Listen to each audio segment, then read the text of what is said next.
Here I am with Luke Belly Bell. It's the end of it's been a very big year, very big season for you, and it's been a fantastic season for you. Let's walk back through your year of events.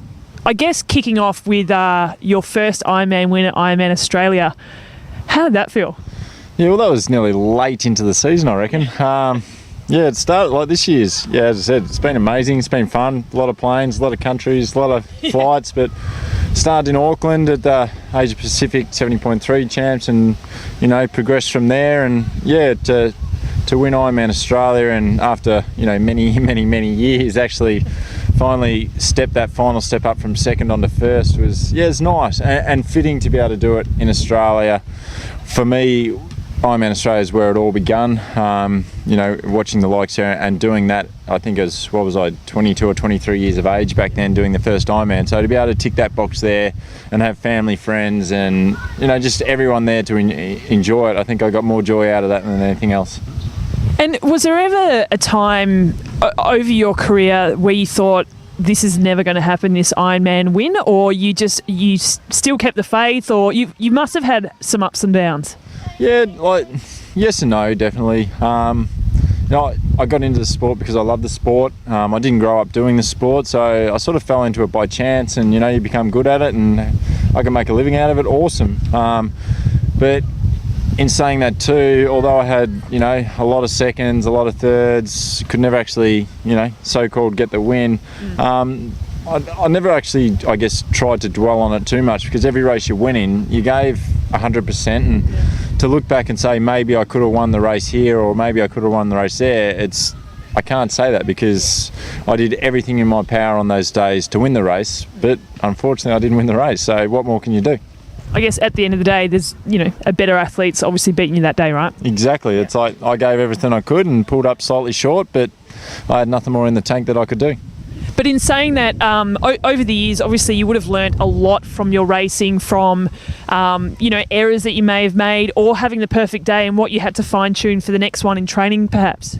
Yeah, I think so. And you also learn that some days you have it and some days you don't, and you learn to those days that you feel good just to go with it and roll with it, because every race you enter, you're not going to win every race. There's going to be races you feel great and you'll have absolute blinders, and other races everything will be perfect leading in, the training will be fine and you'll be feeling fine, and just for some unknown reason it's just not there on race day. And that's the way racing is, and you learn to grasp those moments and run with them when you can, and the other ones, you try and learn and work out what went wrong and you move on.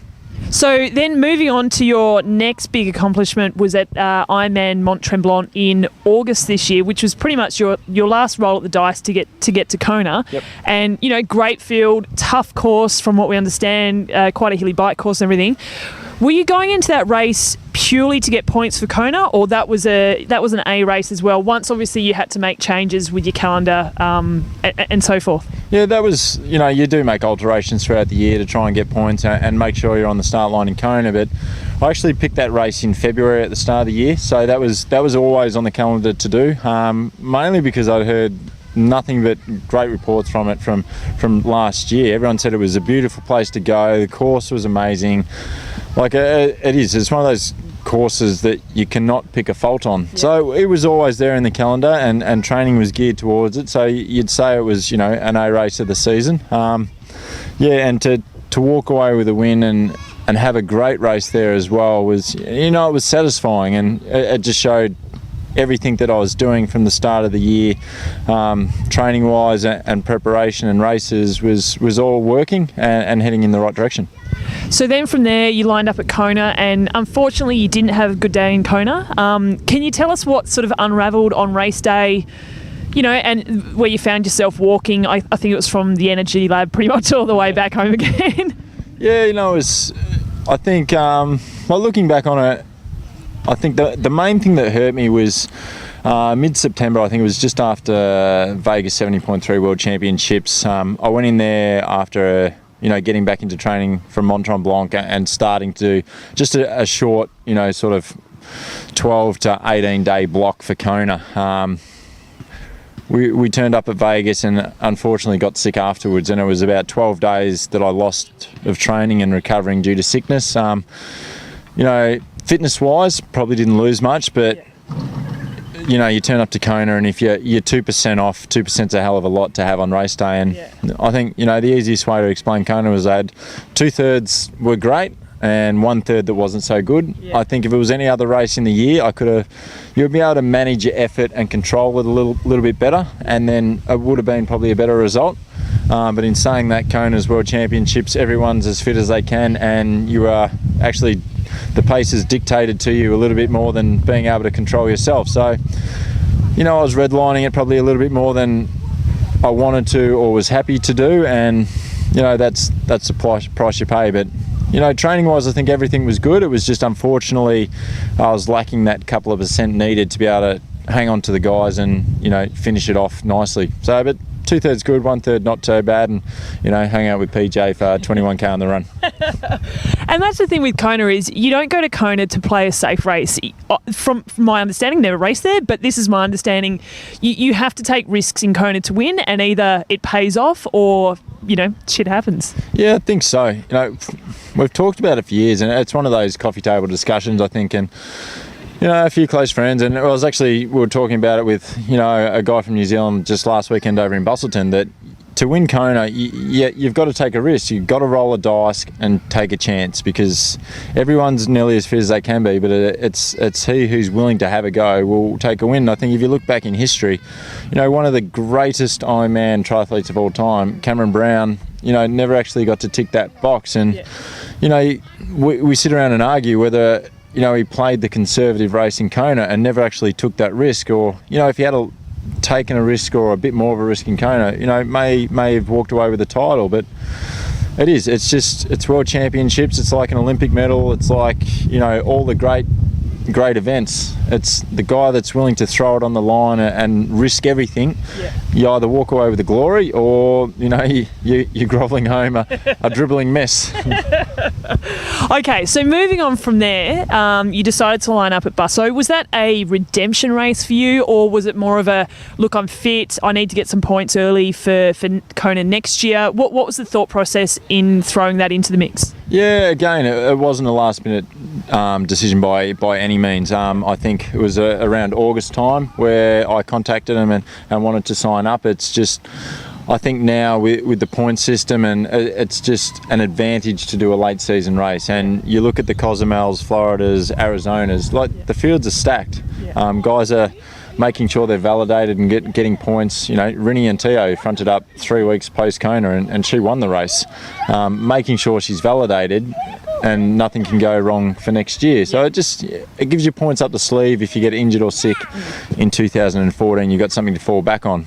That was in the plan from August. So it wasn't like I'd got home and it was a rush decision. The training, the planning, the preparation, the travel, everything was well and truly worked out before Kona had even the cannon had fired. Cool. And unfortunately in Busso, it didn't play out the way, like most Ironman races, they don't actually play out the way you planned. So you've got to be flexible. But I mean, we were out there on course and you had a super swim. You were the first one out of the water with Jeremy Jerkowitz. I'm sorry if does that sound right? Is that right? Sounds good to me. That's what I run with. Yeah. Why can't they all be called Luke Bell? It's really easy. And yeah, you two were leading the race on the bike and looking in fine form. But unfortunately, and I mean, we've discussed this earlier, things happen out on the course that you can't control. Can you talk us through what happened out on the course that eventually, from that was consequented in you pulling out? Yeah, it was. Yeah, like the form going in was great, and I actually knew I was in pretty good shape. 1 and 2 weeks out, the week of the race, I did a pretty solid swim set in the pool, a set of 500, so I knew I was in good swim shape for sure. And then, leading into the event, I'd been doing a little bit of riding with a couple of the Green Edge boys, Simon Gerrans to drop the name, and we'd done a couple of 180, 200k days, so and the fitness was definitely there. The race itself, I didn't anticipate to get away in the swim. I actually got a shocker of a start and swam up to the front, and then had a little bit of a surge, probably 1k in, and it wasn't until the end of the pier where I looked under the arm and actually sort of saw that we had a little gap on Andreas and Dallo, which obviously were the main guys you put down as the ones to worry about. And kept a good solid pace all the way back in, and I could feel Jeremy tapping my feet from, pretty much the get-go really. And, I think we had a minute 10 or so on the other guys at the start of the bike. Out onto the bike, I was definitely going to stick to my numbers. Being a long season, a late season race, it was more about controlling the effort and making sure I don't overcook things and getting to that 6 hour mark and still being able to fire. And that's power that you're pretty much looking at? Yeah, I was looking at pure wattage. Pace and everything else goes out the window. Just looking purely at those figures. And obviously I was pacing off Jeremy as well. He was happy to set a good tempo, so I was happy to sit my distance and bide my time and make sure my numbers were my numbers. Yep. I checked them at 40k, 60k, sort of every 20k segment. I'd glance down at an average and make sure I was under what I wanted to hit. Yep. And then unfortunately, I guess it was just after 80k. It was on the second lap of the bike course and going past another athlete, and Cameron Motorbike sort of pulled in to get some photos of the age group athletes we were passing, and just with my head down in the time trial position, all of a sudden I saw a motorbike rear wheel in front of me, and sort of as you do, when it comes into line of sight, I panicked, twitched, sort of leapt out of the seat and dodged a little bit, and in doing so I've just did a little bit of damage to the knee. Unfortunately, about a minute or two later, I realised the pain just kept building, sort of a sharp pain in the outside of my left knee, and I think about 2k later, I was unable to put full pressure on the pedal. My initial thought was, can I make that 90 k's remaining in the bike ride? And I wasn't even worried about the marathon. And, the answer to the question was no. I actually did not physically think I could get through the remaining 90k of the bike ride without doing a lot of damage. Yeah. So that was, it's always a hard call to pull out of a race when you have a lead motorbike in front of you and you're in the front. But I think, the key to the matter is I didn't pull out of the race for any other reason other than to make sure I wasn't doing, at the end of the day, you don't want to do physical damage. I want to be able to run in 30 years' time with my kids, whatever else. So what I had to do on the weekend to pull out is nothing in comparison to doing, I guess, further damage. And you've seen a physio now, just waiting for some results, but it seems like everything's okay, just a bit of rest? Yeah, we got back. Obviously, the initial scare is, as always, you're thinking the worst, so we were thinking either cartilage or maybe meniscus tears, hoping for just a strain of some sort. So we come back and you get all the testing done, you get numerous opinions, see a few people and gather all that information, and it's a comeback that there's no major damage done, so which in terms of major damage we're talking cartilage damage or meniscal tears, so which for me, happy days, no surgery, no arthroscope or anything, or no cleanup. It's just it's a bad strain on the outside of my knee, and take it easy for a couple of weeks, which it's the off season, so if you're going to do anything, this is probably you joke about being a good time of the year to be injured. This is probably a good time of the year to be injured. It's the off season, but it's already doing your head in.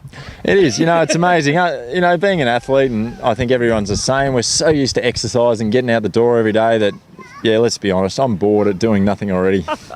What are we, like 4 days, 5 days post? Yeah. We'll send you some puzzles to play with. Got to get into Pictionary or something, or what's Sudoku. Sudoku. Yeah. That's the new craze. That's the thing that kids love these days. I love it.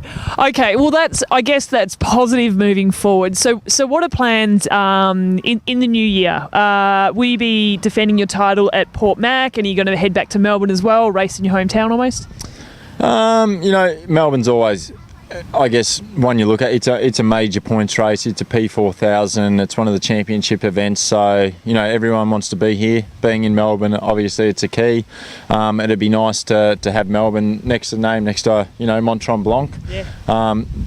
You got 2 championship races between now and Christmas. In my downtime of twiddling my thumbs, is you'll sit down and with the small group of people, work out what the goals are for next year, how to go about planning it, and then we'll work out the season from there. But come New Year's, we'll definitely a a lot of people think that you pick races at a will, but I think, you know, most of the top guys will have well and truly have their race plans done and 2014 sorted by the time New Year's rolls around, that's for sure.